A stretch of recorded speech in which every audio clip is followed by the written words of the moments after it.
gentlemen, my name is George Pride, and welcome to my perspective. I was watching this guy, Acts17Apologetics. One of his videos, he's commenting on the banning of Milo Yiannopoulos from Twitter. I would like to play a couple minutes of his video. Before so, however, this does qualify as a transformative work under the Freedom of Use Act. I'm going to watch a few minutes of it, and then I'm going to, discuss it. Be right back with you. Here. What's interesting about the Twitter ban is that Milo used the exact same method to expose one of the world's top social media sites. You see Twitter over there? Did you know that Twitter treats users differently based on their personal views? No, Twitter's just here to help people express their views, not censor their views. Oh yeah? Watch what happens when I make fun of the new Ghostbusters film.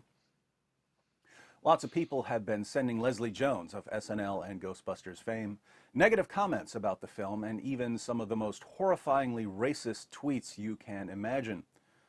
Leslie was understandably enraged. She complained about all the hostility, and Milo poked at her and replied, "If at first you don't succeed because your work is terrible, play the victim." They went back and forth. Some of Milo's fans started sending Leslie some of her past tweets about white people. Leslie retweeted a comment calling Milo the Uncle Tom of gays. Things escalated when people started photoshopping tweets from Leslie to make it look like she was making fun of gays, which enraged even more people. Leslie soon sent a message to Milo, "You have been reported. I hope they lock your account." Milo replied, "Barely literate, America needs better schools." Leslie eventually blocked Milo, and Milo triumphantly tweeted, "Rejected by yet another black dude." Now, as far as I can tell, that was the most offensive tweet that Milo posted in Milo v. Leslie. He called her a dude. It's clearly a very mean thing to say, but is calling a female comedian who also likes to provoke people and who had no objection to calling Milo the Uncle Tom of gays, is calling her a black dude, something that should get you banned from Twitter. I understand that there are users who deserve to be banned. The users who were calling Leslie a gorilla deserve to be banned. And before you say, well, she was talking about white people, let me say that there's a world of difference between jokingly complaining about white people and calling a black woman a gorilla. I would insta-ban someone for calling Leslie Jones a gorilla. If anything counts as abuse, that does. But calling her a black dude is in a different category. It's kind of in the same category as calling Milo the Uncle Tom of gay people. Should those kinds of mean tweets get users banned? That's actually up to Twitter. Twitter's administrators can make whatever rules they want. Your First Amendment right to free speech protects you from the government controlling your speech. A company like Twitter has its own rules. But there are some problems here. People on Twitter say things that are a lot more offensive than what Milo said to Leslie Jones, and they don't get banned for it. Just watch a few episodes of Celebrities Read Mean Tweets. Much more offensive than what Milo said, and the celebrities laugh them off. No one gets banned. There are ISIS supporters all over Twitter. What are ISIS supporters doing on a site that won't let people make fun of a comedian? So it seems that if Milo is saying something less offensive than what many other people are saying on Twitter, and he gets banned for it while they don't, there must be some additional motive behind the ban on Milo. What's the additional factor? Milo's fans believe that it's his political stance, and there doesn't appear to be an alternative explanation. Okay, so I agree with everything he said there except for one. First off, he was right. First Amendment. Congress shall make no law respecting the establishment of religion or prohibiting the free use thereof, abridging the freedom of speech or the press or the right of the people peaceably to assemble and to petition the government for redress of grievances. I agree with that. However, there is another document that does speak on this subject, and this is the preamble of the Universal Declaration of Human Rights. Whereas recognition of the inherent dignity and the equal and inalienable rights of all members of the human family is foundation of freedom, justice, and peace in the world. Whereas disregard and contempt for human rights have resulted in barbarous acts which have outraged the conscience of mankind and the advent of a world in which human beings shall enjoy the freedom of speech and belief and freedom from fear and want has been proclaimed as the highest aspiration of the common people.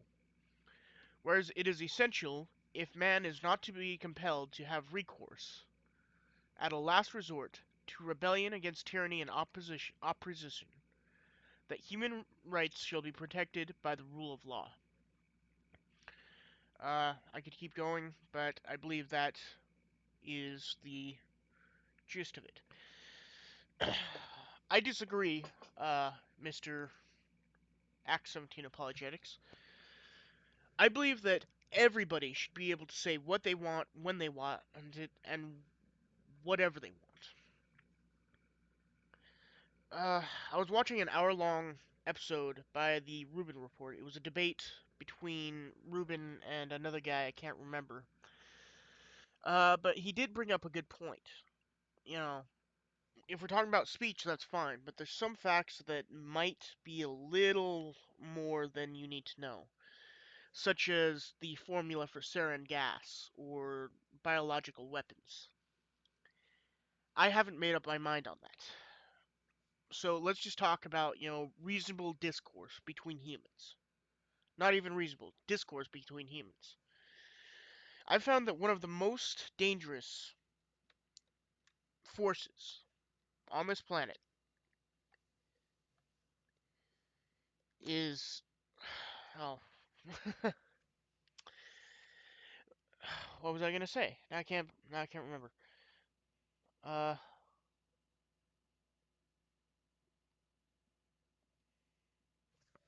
shoot. Well, belief without, believing that, certain things are above, discussion. I can't remember the term I used in the past for it.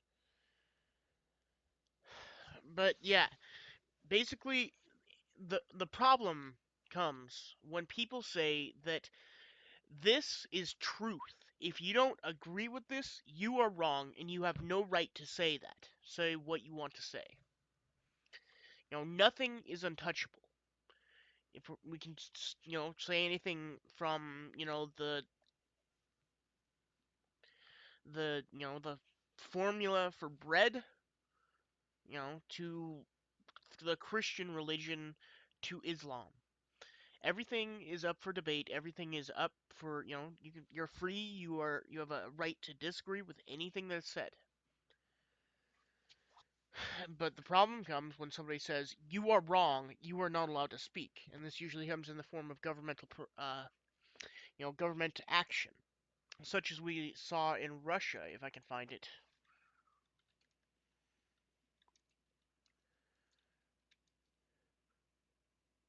Anti-evangelism bill.